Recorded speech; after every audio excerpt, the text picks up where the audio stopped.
On the afternoon of October 3rd, 1983, something unusual occurred at a Sears department store in Tysons Corner, Virginia, that would expose a sophisticated Soviet intelligence operation operating in the heart of the nation's capital region. The store occupied a prominent position in the Tysons Corner Center shopping mall, a sprawling commercial hub that served the dense network of government contractors, defense industry employees, and military personnel who populated Northern Virginia's suburban landscape. The location sat approximately 8 miles from CIA headquarters in Langley and 12 miles from the Pentagon, positioned at the geographic center of what intelligence professionals sometimes referred to as the most target-rich environment in the United States for foreign espionage activities. The Returns and Customer Service Department was located near the back of the store, past the tool displays and automotive section,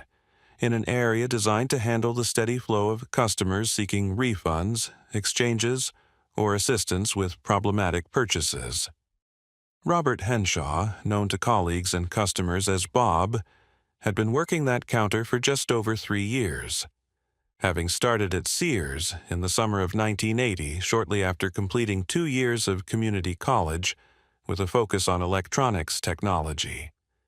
He was 29 years old, methodical by nature, and had developed a reputation among the staff for being unusually thorough when processing returns, a trait that occasionally frustrated customers who expected quick, perfunctory service, but that management appreciated because it reduced losses from fraudulent returns and damaged merchandise. The afternoon had proceeded normally until approximately 2:47 p.m., when a man walked up to Bob's counter carrying a Craftsman toolbox, the red metal kind with the characteristic Sears branding stamped on the front and a sturdy handle riveted to the top. The customer appeared to be in his mid-40s, approximately 5 feet 10 inches tall, with brown hair beginning to show traces of gray at the temples, and he wore business casual attire consisting of dark slacks, a button-down shirt in pale blue, and a navy windbreaker. When he spoke, asking about returning the toolbox, his voice carried a slight accent that Bob couldn't immediately place. Something vaguely Eastern European, perhaps, though it was subtle enough that it might have been nothing more than the residual influence of parents who had emigrated decades earlier. Bob asked for the receipt, which the customer produced from his wallet, and a quick glance confirmed that the toolbox had been purchased 6 weeks earlier, on August 19th, paid for in cash according to the transaction record. When Bob asked about the reason for the return, the customer explained that he had realized after getting it home that it was the wrong size, that he needed something smaller for the space he had available in his garage, and that he simply hadn't gotten around to bringing it back, until now. The explanation was plausible enough on its surface, the kind of mundane reason customers cited dozens of times per week, but something about the toolbox itself immediately struck Bob as inconsistent with the story being presented. Store policy required that all returned merchandise be inspected for damage and completeness before refunds could be processed, a procedure designed to prevent customers from returning items they had used extensively and then claiming they were unused, or from returning boxes that no longer contained all the original components. Bob lifted the toolbox onto the counter and released the metal clasps that held the lid closed. When he opened it, he found that it contained tools, an assortment of wrenches, screwdrivers, and pliers that appeared to be Craftsman brand items that would have been sold separately from the box itself. The presence of tools inside wasn't unusual. Many customers stored their tools in the boxes they intended to return, and simply forgot to remove them before coming to the store. But what struck Bob immediately was that the toolbox felt wrong. The weight distribution seemed off, heavier than it should have been given the number and type of tools visible inside, and when Bob looked more carefully at the bottom of the toolbox, he noticed that the base panel sat slightly raised, not flush with the sides the way it should have been in a factory-assembled unit. He ran his finger along the seam where the bottom panel met the wall of the toolbox and felt a small wire protruding from the gap, thin and metallic, clearly not part of the original construction. The customer, who had been standing at the counter with an expression of patient waiting, suddenly became noticeably tense when Bob began examining the bottom panel more closely, his posture shifting from relaxed to alert, his eyes moving from Bob's hands to the exit doors visible beyond the rows of merchandise displays. He spoke quickly, his tone controlled but carrying an edge of urgency, telling Bob that it wasn't necessary to inspect it so thoroughly, that he just wanted to return it as is and needed to get going because he had an appointment across town in 20 minutes. Bob, following the protocols he had been trained to follow and acting on an instinct that something about this situation wasn't right, explained politely that he needed to complete the inspection to make sure everything was in order before he could process the refund. The customer's response was immediate and unexpected. He glanced at his watch, shook his head, and said that he didn't have time to wait, that Bob could just keep the toolbox and process the return whenever he had a chance. And before Bob could respond or ask for identification to complete the paperwork, the man turned and walked quickly toward the exit, moving through the tool department and out through the main doors with a pace that stopped just short of running, but clearly indicated someone who wanted to be gone as quickly as possible. Bob stood at the counter holding the toolbox, aware that the handful of other customers in the immediate area had noticed the exchange and the abrupt departure, and he looked down at the wire protruding from the seam in the bottom panel, knowing that whatever he was looking at, it wasn't simply a toolbox that was the wrong size. Bob waited until the customer had been gone for several minutes, then carried the toolbox to a workspace behind the returns counter, where staff typically examined returned merchandise away from customer view. The returns department had quieted down during the late afternoon lull between the lunch rush and the evening crowd, giving him the opportunity to examine what he had in front of him without interruption. He removed the tools one by one, setting them carefully on the work surface, noting that they were arranged with unusual precision, each item positioned deliberately rather than tossed in casually the way most people stored tools they actually used. With the tools removed, the raised bottom panel became even more obvious. Bob retrieved a flathead screwdriver from the hardware section and carefully worked the tip along the seam where the panel met the toolbox frame. The panel wasn't welded or riveted in place. It had been installed using small machine screws, concealed beneath adhesive strips along the edges, and with careful pressure, Bob was able to pry it loose. The panel lifted away to reveal a hidden compartment approximately 2 inches deep, lined with foam padding, and containing items that had nothing to do with ordinary tool storage. The first object Bob removed was a small electronic device, rectangular in shape, measuring roughly 4 inches by 6 inches, with a faceplate that displayed a series of dials and a digital frequency readout. Bob had spent 2 years studying electronics and had maintained an amateur radio hobby since high school, and he recognized immediately that this was a radio receiver, but one that had been heavily modified from any commercial model he had seen.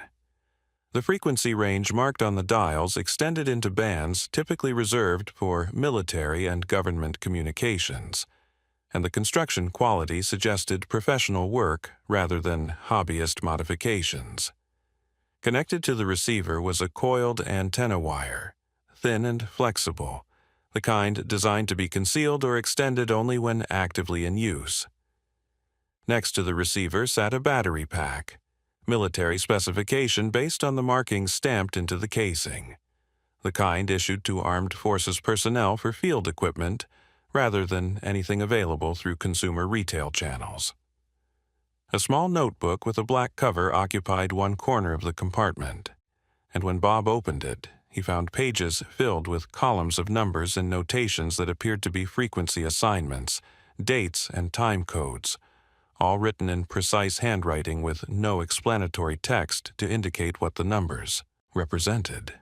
The final items in the compartment were a small camera, approximately the size of a cigarette lighter, recognizable as a Minox or similar spy camera model based on its miniature format and the quality of its construction, and an undeveloped film canister sealed with black tape. Bob's electronics background made him certain that what he was looking at wasn't amateur radio equipment or the kind of modified gear that hobbyists sometimes assembled. The components were too sophisticated, too professionally integrated, and the combination of surveillance camera, coded notebook, and radio receiver tuned to government frequencies pointed toward something far more serious than illegal radio modifications or stolen military surplus. He stood at the workbench, staring at the contents spread before him, aware that his next decision would determine whether this situation escalated into something involving law enforcement, or whether he documented it internally and let management decide how to proceed. He walked to the office at the back of the returns department where Frank Morrison, the department manager and a 20-year Sears veteran, was reviewing inventory reports. Bob explained what had happened at the counter, described the customer's abrupt departure, and asked Morrison to come look at what he had found inside the toolbox. Morrison's initial reaction was skepticism, mixed with mild annoyance at being interrupted, the kind of response that suggested he expected Bob to be overreacting to something mundane. But when he followed Bob to the workbench and saw the equipment laid out on the surface, his expression changed immediately. Morrison picked up the radio receiver, turned it over in his hands, examined the frequency markings, and set it down carefully. He opened the notebook, flipped through several pages of coded entries, and closed it. He looked at Bob and asked if he had any idea what they were looking at, and Bob explained his assessment based on his electronics knowledge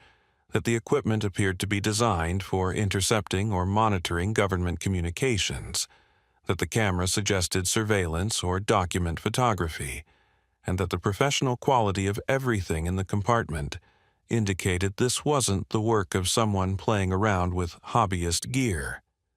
Morrison's concern was evident in the way he stepped back from the workbench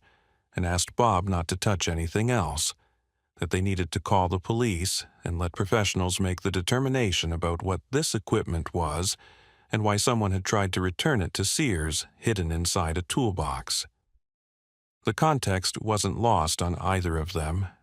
Tysons Corner sat surrounded by defense contractors, intelligence agencies, and military installations, and the Northern Virginia corridor had been the site of numerous espionage investigations over the years, cases that occasionally made the newspapers when arrests occurred or trials began.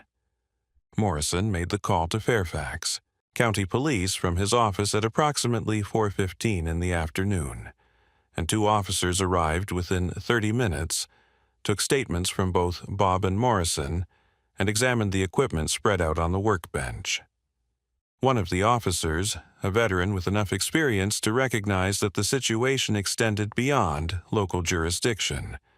radioed his supervisor and recommended contacting the FBI based on the nature of the materials and the potential federal implications.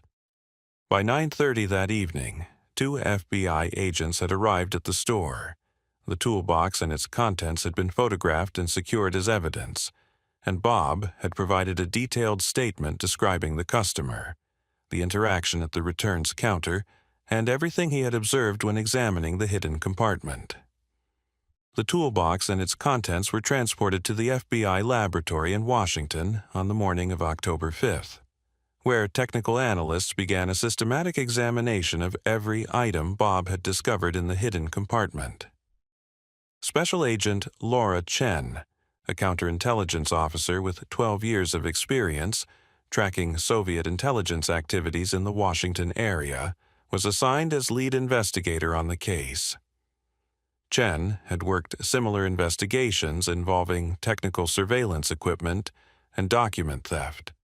and she recognized within the first hour of examining the evidence that what Bob Henshaw had stumbled upon represented professional intelligence tradecraft rather than amateur espionage or criminal theft.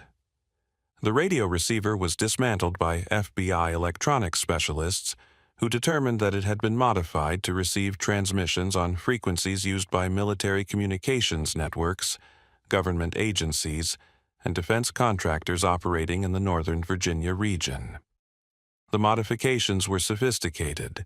requiring detailed knowledge of radio engineering and access to components not available through commercial sources. The frequency notations in the notebook corresponded to known government and military communication channels, and the dates and time codes suggested that whoever owned this equipment had been conducting systematic monitoring operations over a period of at least several months. The film canister was developed in the FBI laboratory's photography section, and the results confirmed Chen's suspicions about the seriousness of the case. The film contained microfilm images of technical documents, pages that had been photographed with professional equipment under controlled lighting conditions. The documents themselves related to radar systems and electronic countermeasures, classified materials that would have originated from defense contractors working on projects for the Department of Defense. The level of detail visible in the microfilm indicated that whoever had photographed these documents had direct access to them, suggesting an insider working at one of the many defense contractors scattered throughout the Northern Virginia corridor. Chen's team began investigating the purchase itself, working backward from the receipt Bob had provided. The toolbox had been bought on August 19th at the same Tysons Corner Sears location,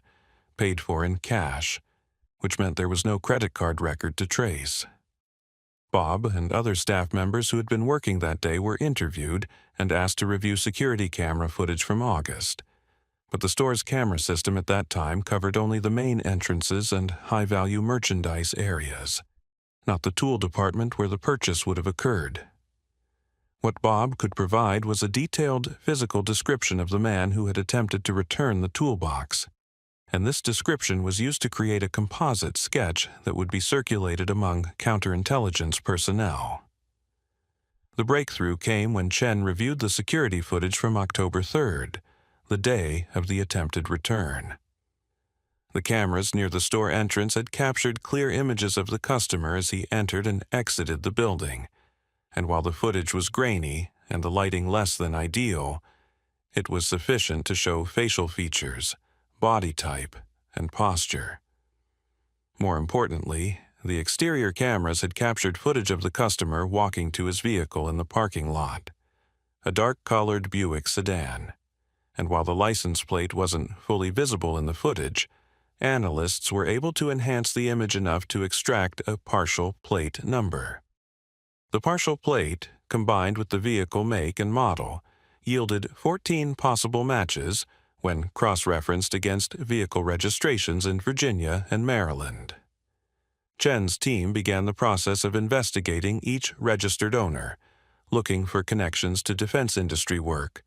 foreign contacts, or any indicators that might link them to espionage activities. None of the registered owners showed up in FBI databases of known or suspected intelligence officers, which suggested that if the customer was indeed involved in espionage, he was operating under deep cover using a carefully constructed false identity, rather than diplomatic cover, that would have provided some legal protection if exposed. While the vehicle investigation proceeded, Chen initiated a broader review of retail return anomalies reported in the Washington metropolitan area over the previous 2 years. The theory was that if the toolbox incident represented part of a pattern, there might be other cases where individuals had purchased items, used them for intelligence purposes, and then attempted to return them to eliminate the evidence trail. The review identified 3 incidents that shared suspicious characteristics with the Sears case,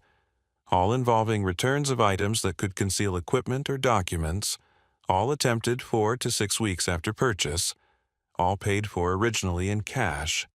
and all abandoned by the customer when store employees asked detailed questions or requested identification for refund processing. One incident involved a camera case returned to a photography shop in Georgetown.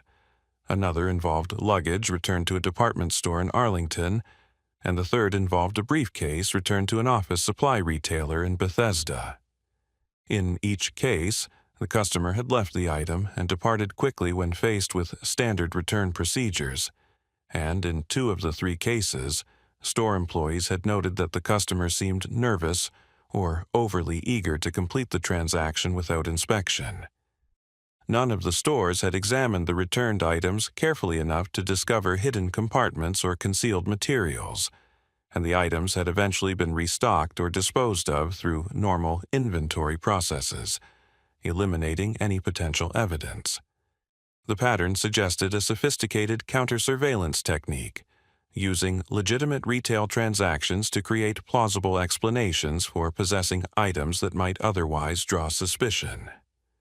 An intelligence operative could purchase a toolbox, briefcase, or camera case, use it to transport or conceal surveillance equipment or stolen documents, and then return it within the standard return window to eliminate any connection between himself and the item. If the return was processed normally, the item disappeared back into retail inventory with no trace of its temporary use. The system would have continued working indefinitely, except that Bob Henshaw had decided to conduct a thorough inspection and had noticed details that dozens of other retail employees had missed or ignored. Agent Chen convened a strategy session on October 13th with her investigative team and developed a plan based on a critical assumption about what the customer who had fled the Sears returns counter might believe had happened after his departure. The working theory was that the operative, having left the store quickly without completing the return transaction, would likely assume that Bob had simply processed the return normally once he was gone, that the toolbox had been accepted as standard returned merchandise and either restocked or sent to the warehouse for inventory disposal. If that assumption held, the operative might eventually return to collect his refund, which store policy would issue in the form of a check mailed to an address or held for pickup if no identification had been provided at the time of return. The plan required cooperation from Sears management, and Chen met with Frank Morrison and the regional security director to outline what the FBI needed. The toolbox would be returned to the store and placed in the returns processing area where it would be visible to anyone inquiring about pending returns. FBI agents would maintain an undercover presence in the store during business hours, rotating through shifts disguised as shoppers, browsing merchandise, or as temporary employees working in various departments. The store's security camera system would be upgraded with additional cameras focused on the returns counter and positioned to capture clear facial images of anyone approaching Bob's station. Bob himself would continue working his normal schedule, prepared to recognize the customer if he returned, and briefed on exactly how to handle the interaction if contact occurred. The script was simple and designed to appear completely routine. If the customer approached the returns desk asking about the toolbox, Bob would check the store's system, confirm that the return had been logged as pending, and explain that store policy required identification to process refunds over a certain amount. The goal was to obtain a name and address, ideally from a driver's license or other identification document, which would give the FBI a definitive lead on the operative's cover identity. Bob would then complete the standard paperwork and inform the customer that a refund check would be mailed to the address on file within 7 to 10 business days, giving the FBI time to investigate the identity before any money was actually disbursed. The waiting period that followed tested the patience of everyone involved in the operation. From October 13th through October 25th, FBI agents maintained their presence at the Tysons Corner Sears during all business hours, working in shifts that covered the store from opening at 9 in the morning until closing at 9 at night. Bob continued his normal duties at the returns counter, processing legitimate customer returns while remaining hyper-aware of every male customer who fit even broadly the description of the man who had fled on October 3rd. The tension of maintaining constant vigilance while appearing completely normal in a busy retail environment wore on everyone involved, and there were moments when the team questioned whether the operative had been spooked badly enough that he would never risk returning. 2 incidents during the waiting period triggered heightened alert status and demonstrated the challenge of identifying someone who might have altered his appearance or who might send a proxy to collect the refund on his behalf. On October 17th, a man matching the general age and build description approached the returns counter and asked about a Toolbox return. But when Bob engaged him in conversation, it became immediately clear that this was a different person entirely. Someone with a local accent and a legitimate question about a Craftsman toolbox he had purchased the previous week. On October 21st, another customer inquired about the status of a return filed weeks earlier, and the inquiry triggered a brief moment of tension before Bob confirmed that the item in question was a lawnmower rather than a toolbox, and that the customer was a regular who lived in the area and shopped at the store frequently. The operational challenges extended beyond the difficulty of maintaining cover for an extended surveillance operation in a commercial retail environment. Morrison faced pressure from corporate management to resume normal operations and to stop dedicating staff time and resources to what some viewed as an unlikely scenario that was disrupting business. Chen had to justify the continued commitment of FBI personnel and resources to a case where the target might never return,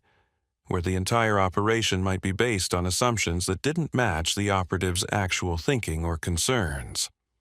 The argument that carried the day was that the target represented a high-value intelligence asset, someone conducting sophisticated espionage operations in the heart of the nation's defense industry corridor, and that the opportunity to identify him was worth the investment of time and personnel, even if the odds of success seemed to diminish with each passing day. On October 25th at 4:37 in the afternoon, during a period of moderate customer traffic when the store was busy enough that multiple people moved through the aisles, but not so crowded that surveillance became difficult, a man entered through the main entrance and walked past the tool displays toward the customer service area at the back of the store. He was dressed differently than Bob remembered from October 3rd, wearing khaki pants and a dark sweater instead of the slacks and windbreaker, and he wore glasses with thick black frames that hadn't been present during the first encounter. His hair appeared slightly darker, possibly dyed, and he had aged himself subtly through posture and gait, moving with the slightly careful steps of someone a decade older than he actually was. The man approached a service counter in the hardware section rather than going directly to returns, and he spoke to an employee there, asking about the process for collecting a refund on a return that had been filed several weeks earlier. The employee, who was an undercover FBI agent positioned specifically to intercept such inquiries, provided helpful directions to the returns desk and explained that Bob at the returns counter would be able to look up the transaction and help him. The man thanked him, paused for several seconds while his eyes scanned the layout of the store and the positions of other customers and employees, and then began walking slowly toward where Bob stood behind the returns counter, waiting for what he had been trained and prepared to recognize. Bob recognized him the moment he approached the counter despite the superficial changes in appearance and the deliberate alterations to posture and movement. The recognition came not from facial features, which the glasses partially obscured, or from clothing, which was completely different, but from subtle markers that were harder to disguise, the way he held his shoulders slightly forward, the particular rhythm of his walk, and the controlled manner in which his eyes moved across the environment, taking in details while maintaining an expression of casual neutrality. The man reached the returns counter and placed both hands on the surface in a gesture that appeared relaxed, but that Bob noticed kept his fingers positioned near the edge as if ready to push back and move quickly if necessary. The man explained that he had returned a Toolbox several weeks earlier and wanted to check on the status of his refund. His voice was the same, carrying that slight accent Bob had noted during their first encounter, a careful pronunciation of certain consonants that suggested English learned thoroughly but not natively. Bob maintained his composure exactly as he had been trained during the FBI briefing sessions, responding with the practiced courtesy of a customer service professional handling a routine inquiry. He asked the man to wait one moment while he checked the computer system, then turned to the terminal at his workstation and typed in a search query that served as the prearranged signal to FBI agents monitoring the operation.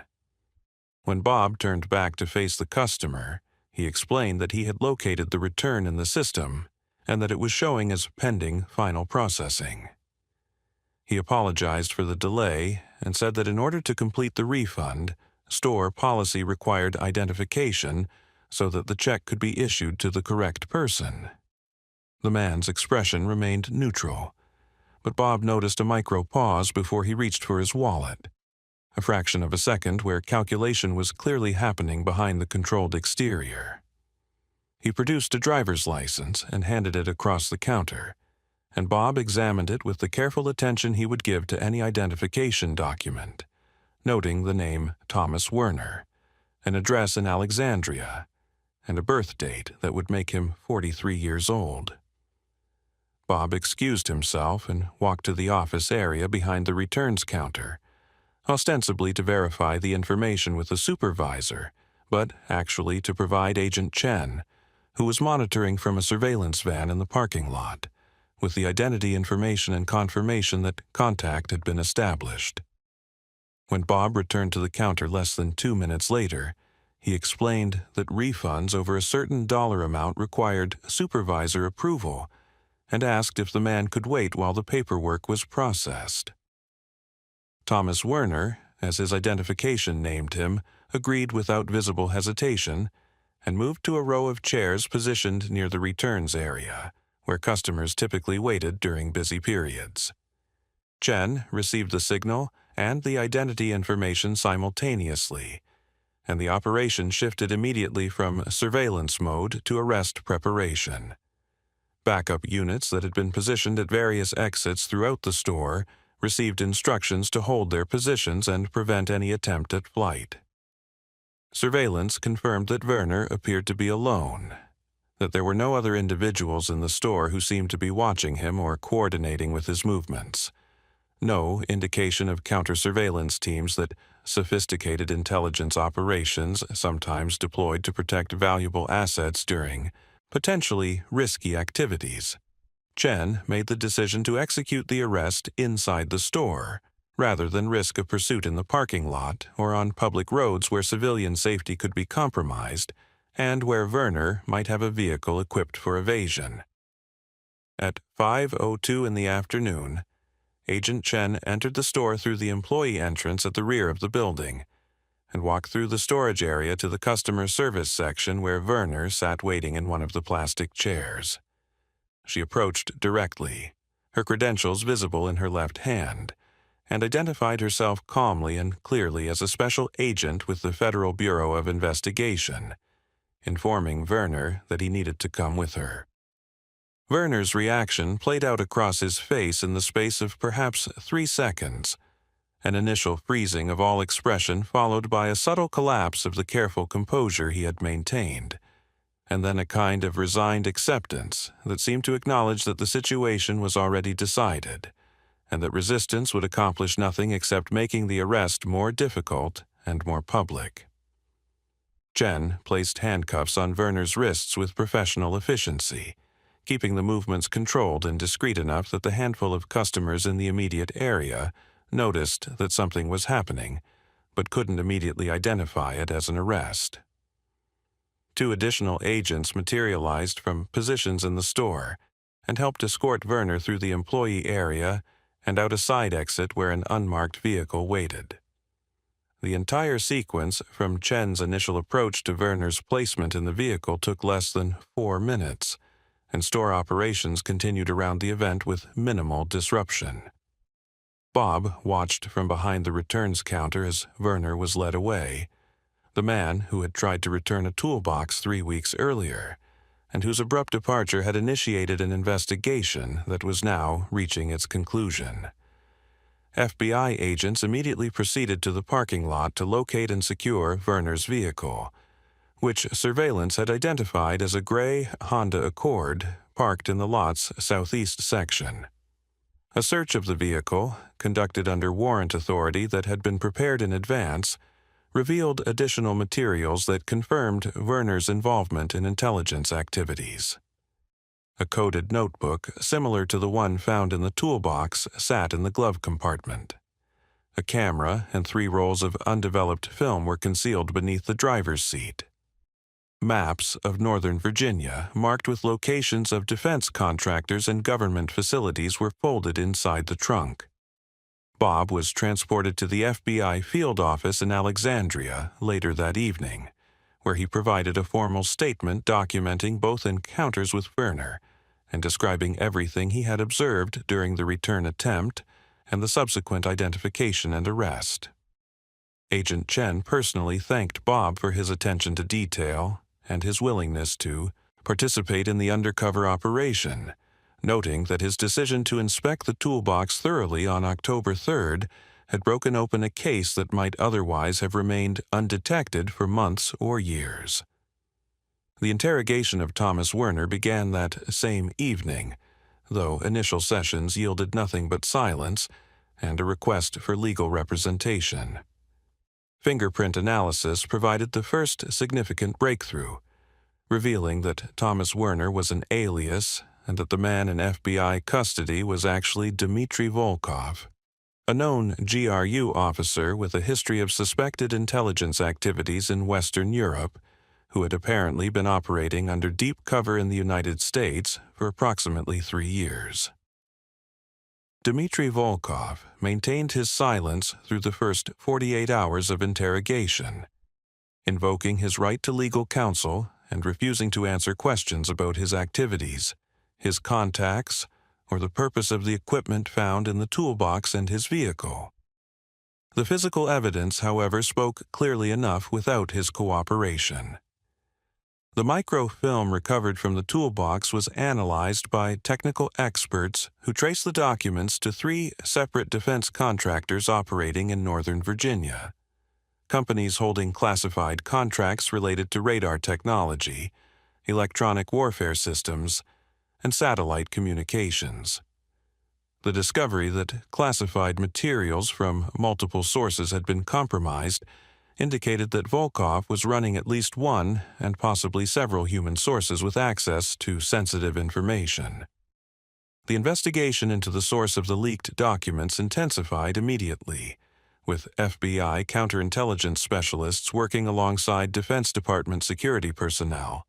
to identify who within the contractor workforce had access to the specific materials photographed on the microfilm. The search focused on employees with security clearances who worked in positions that would allow them to handle documents from multiple projects,